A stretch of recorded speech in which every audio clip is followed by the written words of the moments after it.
So Ken is asking me, David, how can I grow my service-based business? I've been doing it for a while, but I just feel a bit stuck and I don't seem to have enough customers and clients. I don't really have people coming in. I'm worried about my business, whether it will last.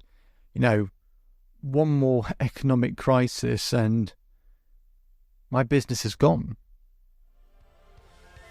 Welcome to the Self-Belief Chief podcast. You're here with David Holman. Make sure to subscribe to the podcast if you haven't done so already for the latest information, research, conversations on self-belief. And let's begin. Ken's worrying about his business. He's anxious and stressed, as many people listening will be able to relate to this, how difficult it is to run a service-based business, to be able to help and provide value for other people, which is what we ultimately want to do, but we've got to bring in the money. We've got to make the money. We've got to have a business growing, don't we? So he's struggling with his business, and I really want to go back to basics with him. I really want him to understand what it is he's ultimately trying to do. So I asked Ken, who is your ideal customer? Ken thinks about it and he goes, it's anyone who's got an interest in this area, in this thing that I do, and anyone who has an interest in, anything to do with health. I said, Ken, who is your ideal customer?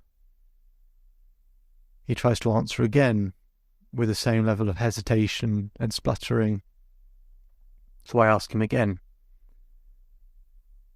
What becomes clear is Ken doesn't know who his ideal customer is.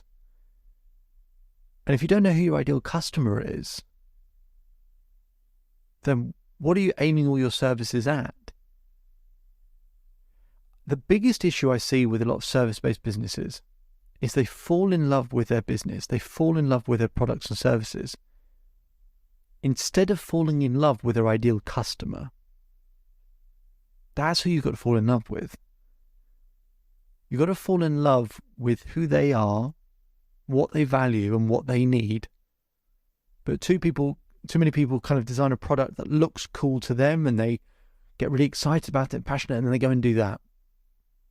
But it's not necessarily what the ideal customer wants. Now, I made this mistake in my business for years. So I'm not trying to say this from a point of, I know everything. I'm saying this from a point of extreme pain and failure, where for years, people just didn't know about my business because I didn't know how to position myself well enough, because I didn't really know who my ideal clients were. The first program I designed was about dealing with heartbreak. I knew it, I understood it, but I then spent 6 months researching, really deep dive research.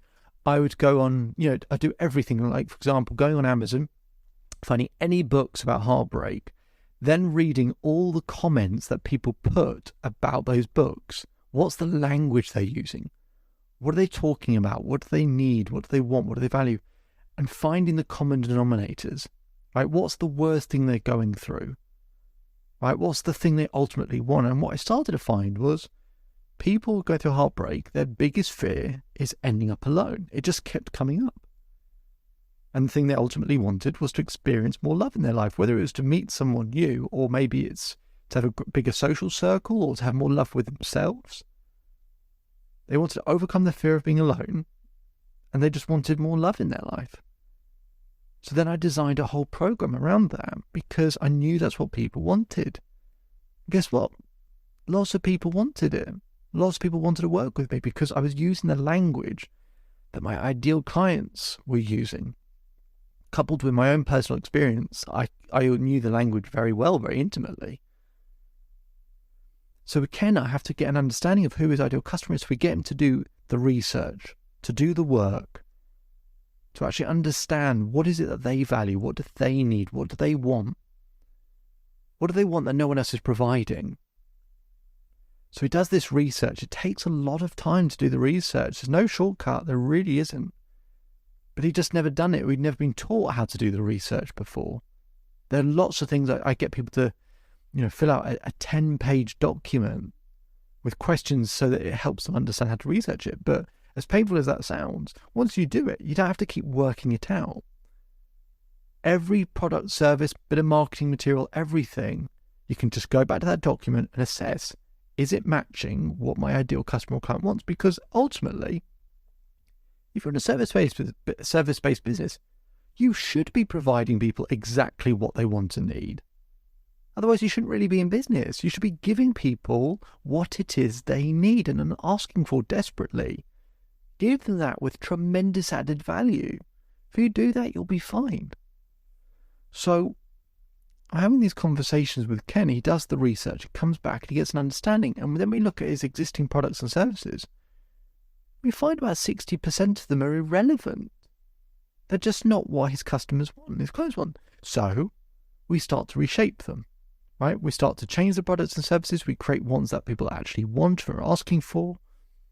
We start getting an understanding of what his existing customers have been constantly asking for as well. See what is working and what isn't. Success leaves clues.